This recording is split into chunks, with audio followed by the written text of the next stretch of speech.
Com'è questa zona? Una zona tranquilla, non mai stati problemi qua e là, di giorno.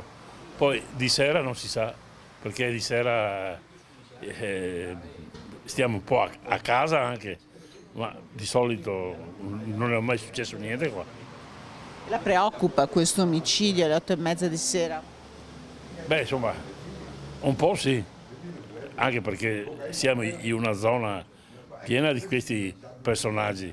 A Padova ce ne sono un'infinità, vengono fuori, vengono per i paesi, non so se spacciano o no, perciò è un fatto molto preoccupante. No, io abito là, ma non ho sentito niente, mi sono accorta ieri mattina perché sono andata a messa e ho visto che c'erano i carabinieri con le transenne, ma no, non so niente, non ho visto niente, signora. Ma è impaurita, tutte le macchie di sangue ancora che ci sono. Cosa vuole qua? Bisogna, oramai più che conviviamo con questa delinquenza che c'è, cosa vuole fare?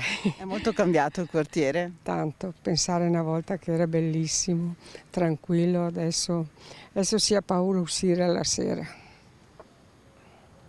Va bene, chissà che facciano qualcosa, tanto che mettano più luci, perché qua la sera è buio, c'è quelle luci lì, ma mi sembrano luci che facciano più luce in modo che ci si veda bene.